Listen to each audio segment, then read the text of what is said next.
It's been a while since I did a video on this channel, but hey, just quick update. I'm doing fine.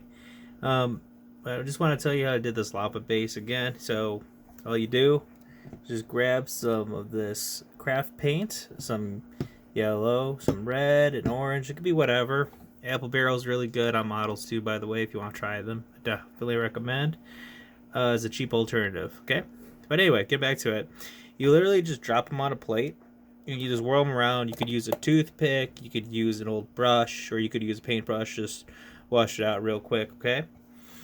And then what you do is, I'll do it again here, is this dark, dry crackle effects. Now, this one's by AK. It comes out kind of brown, like an arid desert. Now, you could go ahead and add some black to that, mix it up in like a jar, and then pour it on top. Yeah, like I said, pour it on top. Whatever's thicker will make like big kind of lumps, and whatever's thinner will make smaller cracks. So here's an example right there. It's just a smaller base, a little lava flow in there. I made it really thick in the center there. As you can see, it doesn't make too many cracks when it's really thick. On the thinner ends, towards the ends there, you can see little tiny cracks forming. Now on my first model here, I did like one where it's a bunch of broken up little pieces because the spread was a little better.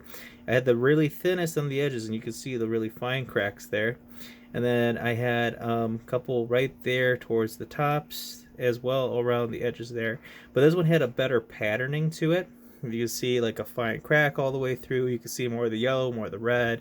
This one was my first attempt, and it turned out really good. I'll show you one more. And this is like my other attempt here. You see it's still brown because I haven't like painted it. But in this one here, I got more of these kind of finer cracks in the middle where it's like a bigger and everything. And the more fine cracks on the edge when it was super thin. You can see right here in this corner here, really thin areas is where I applied it there. If it gets thicker, the lines get a little bit longer, of course. Now in the center here, I made it super thick, so it makes these kind of big little chunks like that, right?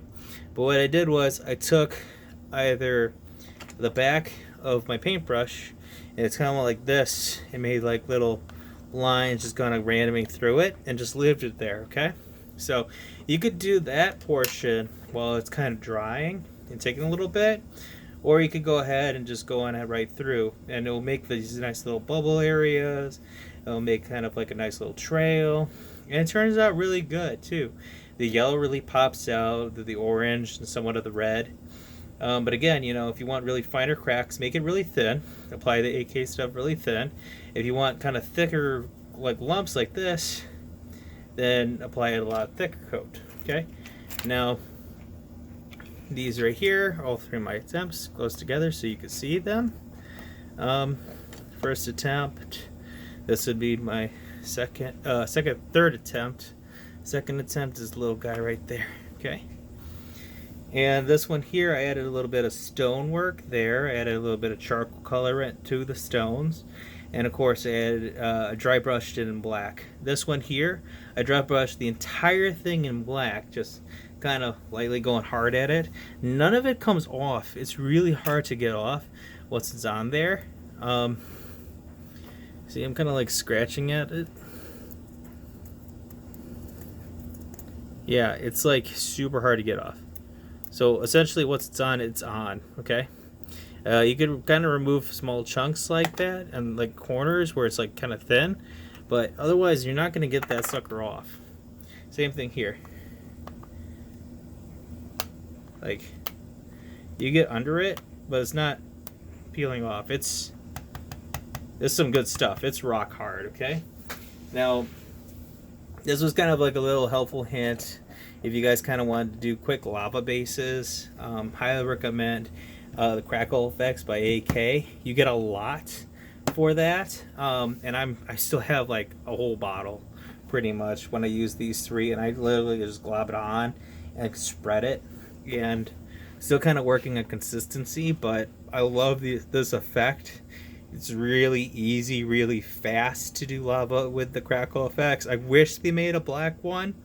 That way you could kind of skip a step in coloring it black, but hey, you know, we're painters. We love to do that stuff, okay?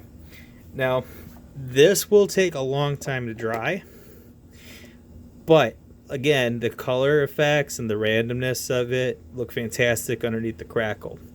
So I would gonna probably go ahead and put like maybe a thinner effect towards more of the center, maybe make some more lines, kind of like how I did this one. This is a little bit bigger, but this one here is so more so for my bloodthirster. Now this guy here was for this Korgorath right here, and he would pretty much just stand like dead on right on top of that. Okay, I mean he looks pretty great standing on top. And then this one here is for my Slaughter Priest, and you know, it's kind of, you know, he's pretty much standard ready to go standing on that sucker. But yeah, I mean, fantastic, really easy product to work with. Again, try it on some bases, get used to it, you know, and then once you get like an idea of what you're wanting, you could do really cool stuff with it. It doesn't have to just be lava. You could do other things, other crackle effects, you know. But all in all, I really love this diorama paint. You get a whole lot. AK Interactive, fantastic. I'm not sponsored by them at all. I've just been very happy with this product, and I wanted to share with you how I've been doing these lava bases. This big one here is for a bloodthirster I'm currently working on for a tournament that's coming up Saturday. And yeah, let's go. Blood for the blood guy, you know. Alright guys, thanks for watching. I appreciate all of you. And never stop smiling, guys. You have a great day.